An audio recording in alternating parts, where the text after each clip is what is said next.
Hello అండి. నమస్తే. Welcome to my channel follow my thoughts. మీరు కనుక నా ఛానల్ని కొత్తగా చూస్తున్నట్లయితే ప్లీజ్ ముందుగా సబ్స్క్రైబ్ చేసుకుని లైక్ చేసి షేర్ చేయండి. ఇప్పుడు మనం ఈ వీడియోలో వారాహీదేవి అమ్మవారి కథ, వారాహీదేవి అమ్మవారి విశిష్టత గురించి తెలుసుకుందామండి. ఈ వారాహి అమ్మవారిని సప్తమాతృకలలో ఒక అమ్మగా, దశమహావిద్యలలో ఒక ఆమెగా కొలుస్తారండి. ఈ వారాహి అమ్మవారు హిందూ మత నమ్మకాల ప్రకారం అమ్మవారి శక్తి రూపాలలో ఒకటి. ఈ అమ్మవారి గురించి ఆసక్తికర విషయాలను మనం ఇప్పుడు తెలుసుకుందాం. లలితాదేవికి సైన్యాధిపతిగా వారాహిదేవిని వర్ణిస్తారు. అందుకే వారాహి అమ్మవారి ప్రస్తావన లలిత సహస్రనామంలో కూడా ఉంటుంది. ఆ లలితాదేవి తరపున పోరాడేందుకు కాదు, భక్తులకు అండగా ఉండేందుకు కూడా ఒక గొప్ప యోధురాలిగా నిలుస్తుంది ఈ వారాహీదేవి అమ్మవారు.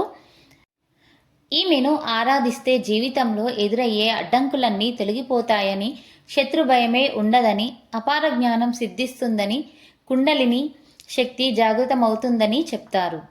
వారాహీదేవి పేర ఉన్న మూలమంత్రాలను, అష్టోత్తరాలను పఠిస్తే సకల జయాలు సిద్ధిస్తాయని భక్తుల నమ్మకం.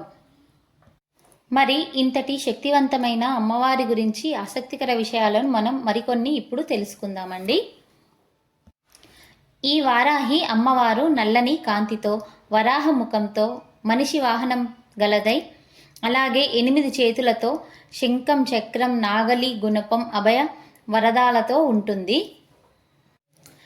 ఈ వారాహి అమ్మవారిని లక్ష్మీదేవి స్వరూపంగా ఆరాధిస్తారు. లక్ష్మీదేవి స్వరూపంగా ఆరాధించేటప్పుడు ఈమెను మనిషి రూపంలో పూజిస్తారు. ఈ అమ్మ వరాహస్వామి అర్ధాంగి.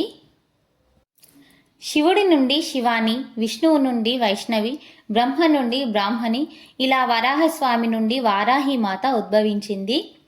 దేవి మహత్యం ప్రకారం రక్తబీజుడనే రాక్షసుడి సంహారం కోసం దుర్గాదేవి తన దేహం నుండి మాతృకలను సృష్టిస్తుంది.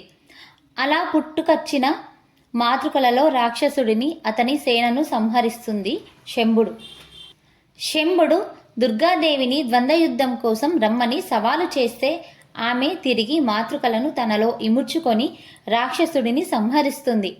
వామన పురాణం ప్రకారం ఈ మాతృకలు అమ్మవారి రూపమైన చండిక నుండి ఉద్భవిస్తారు. వీపు భాగం నుండి ఈ వారాహి మాత పుడుతుంది.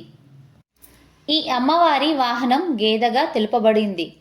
అయితే ఈ రక్తబీజుడి కథలో ఈమె వరాహ రూపంలో శవంపై కూర్చుండి తన దంతాలతో రాక్షస సంహారం కావిస్తుంది. గుర్రము, సింహము, పాము, దున్నపోతు, గేదె వంటి వివిధ వాహనాల మీద ఈ తల్లి సంచరిస్తుంది. తాంత్రికులకు ఇష్టమైన దేవత వారాహిదేవి మందిరాలలో ముఖ్యంగా తాంత్రిక పూజ జరపడం సర్వసాధారణం. వామాచారం పాటించే భక్తులు రాత్రిపూటల తాంత్రిక పద్ధతులలో పూజిస్తారు. ప్రతి మనిషిలోనూ వారాహి శక్తి నాభి ప్రాంతంలో ఉండి మణిపూర, స్వాదిష్టాన, మూలాధార చక్రాలను ప్రభావితం చేస్తుంది. వారాహి మాత ముఖ్య దేవతగా ప్రతిష్ఠించిన కొన్ని ఆలయాలలో దర్శనం సైతం రాత్రి వేళల్లోనూ, తెల్లవారుజామునో మాత్రమే ఉంటుంది. దేశంలోని వివిధ ప్రాంతాలలో ఆలయాలు ఉన్నప్పటికీ చౌరాసి, వారణాసి, మైలాపూర్లో ఉన్న ఆలయాలకు ప్రాధాన్యత ఎక్కువ. ఈ వారాహి అమ్మవారు వారణాసికి గ్రామదేవత. వారణాసిని ఎల్లప్పుడూ రక్షిస్తూ రక్షణ దేవతగా ఉంటుంది. ఈమెకు వారణాసిలో ఒక విచిత్రమైన దేవాలయం ఉంది. ఈ దేవాలయంలోకి మనం ఎప్పుడు పడితే అప్పుడు వెళ్ళడానికి వీలు పడదు. ఆలయం ఓ భూగర్భ గృహంలో ఉంటుంది. తెల్లవారుజాము 4:30 నుంచి 8 గంటల వరకు మాత్రమే తెరిచి ఉంటుంది.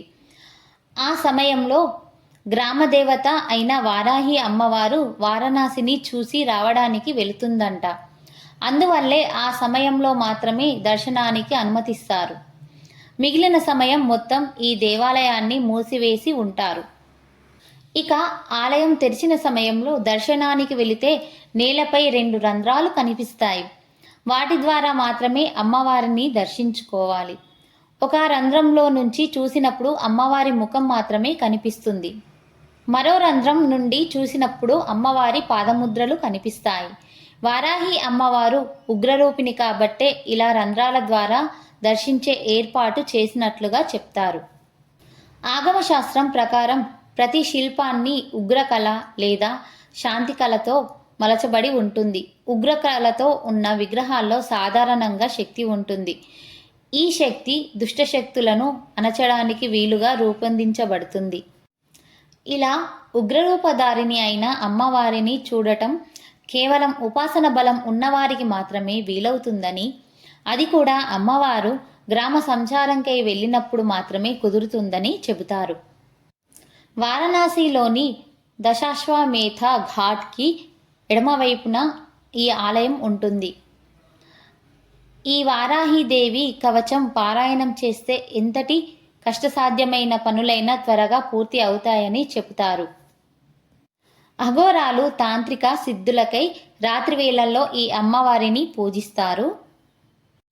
ఈ వారాహిదేవి అమ్మవారి కృప మన అందరిపై ఎల్లవేళలా ఉండాలని కోరుకుంటున్నాను. మీకు కనుక ఈ వీడియో నచ్చినట్లయితే please like, share and subscribe. Thank you.